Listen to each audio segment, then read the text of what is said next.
Darlings, forget your Downton fantasies. The Edwardian decade was 10 short years of whalebone corsets suffocating everything except the urges underneath. Think Bridgerton on cocaine and hypocrisy, with the king fiddling while the empire quietly rotted from the boudoir outward. Smash subscribe like a duchess, smashing smelling salts at the mere mention of trade. And whisper below, are you watching this over afternoon scones in Surrey or 3 a.m. muggy in Mumbai? Picture 1901. Victoria finally pops off and London exhales into one long, knotty sigh. King Edward VII, formerly known as Bertie the Bounder, ascends the throne already carrying more mileage than the Orient Express.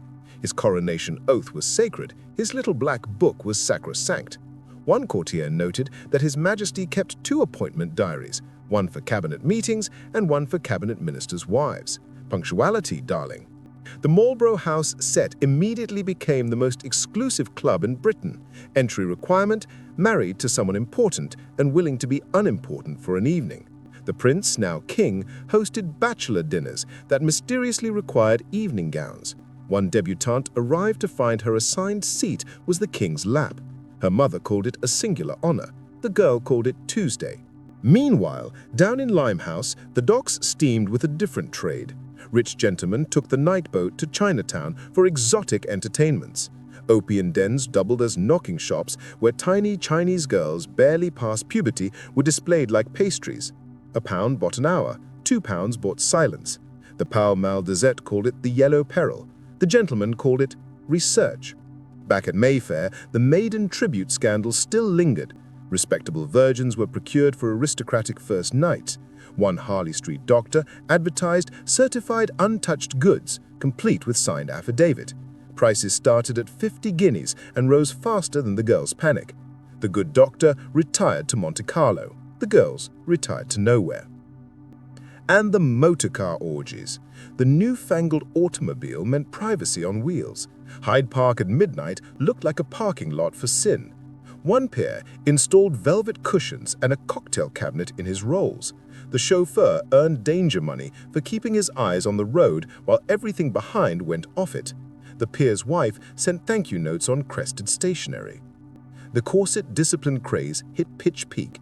Waists below 18 inches were mandatory.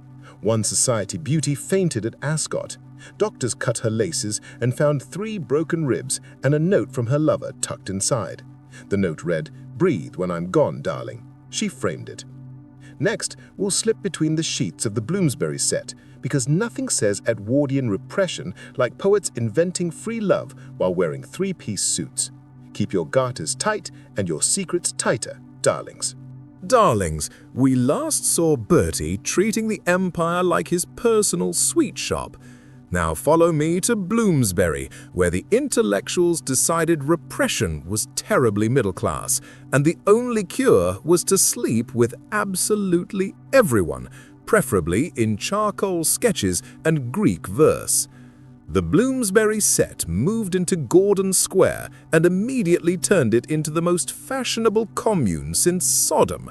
Virginia Stephen, not yet Woolf, declared that human character changed around 1910.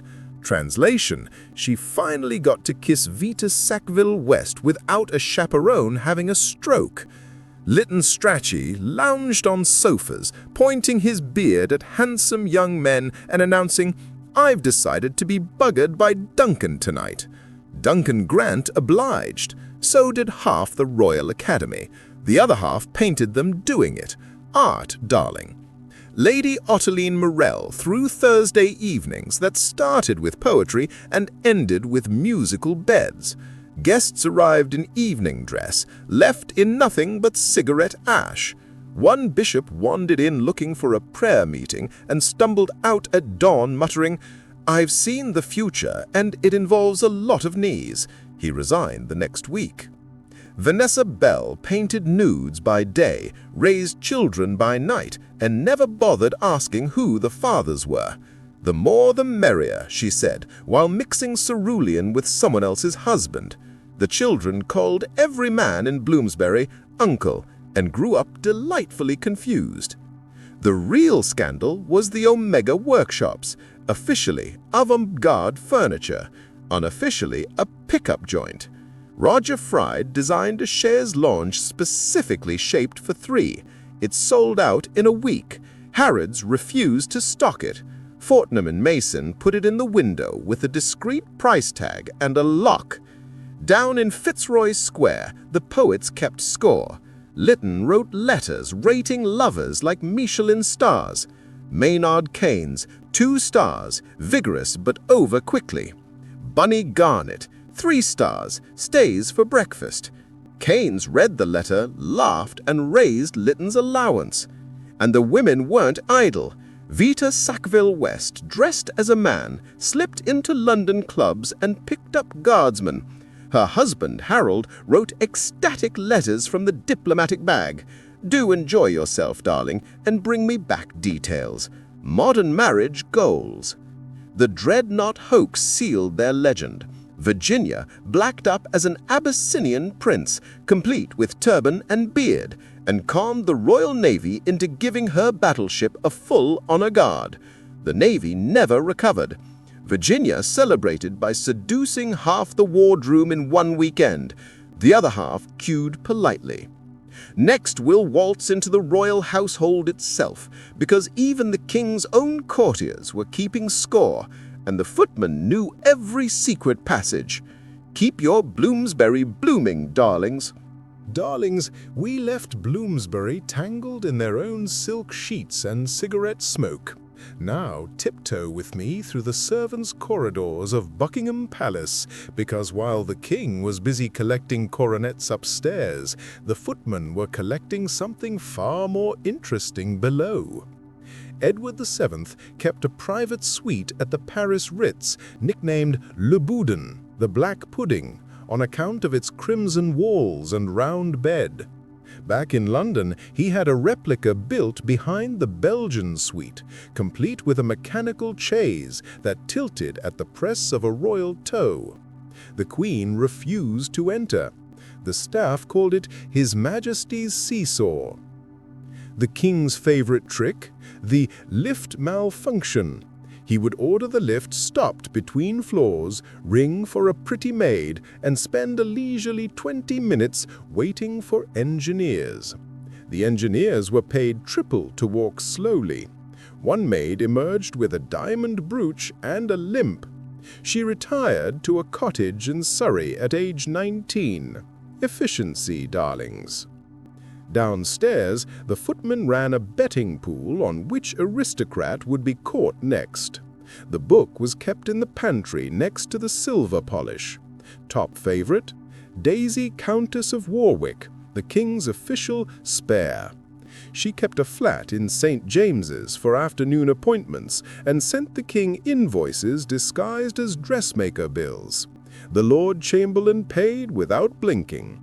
Budget line item, royal wardrobe repairs. The real dirt was the Marlborough House bachelor evenings that continued after the coronation. Married ladies arrived disguised as page boys. Page boys left disguised as ladies.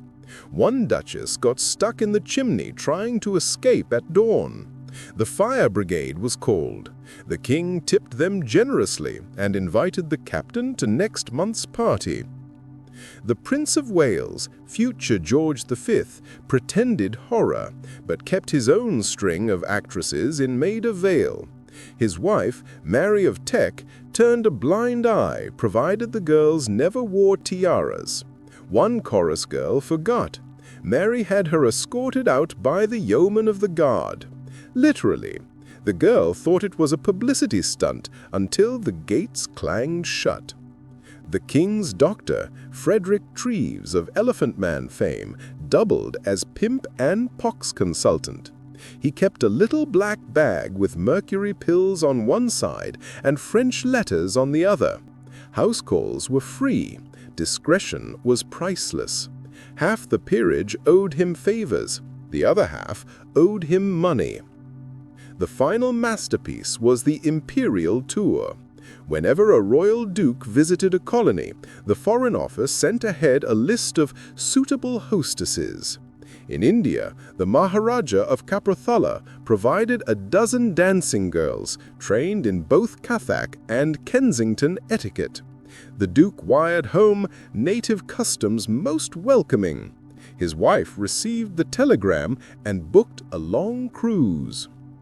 Next, we'll open the locked drawers of Harley Street, because London's top doctors weren't just treating the clap, they were franchising it.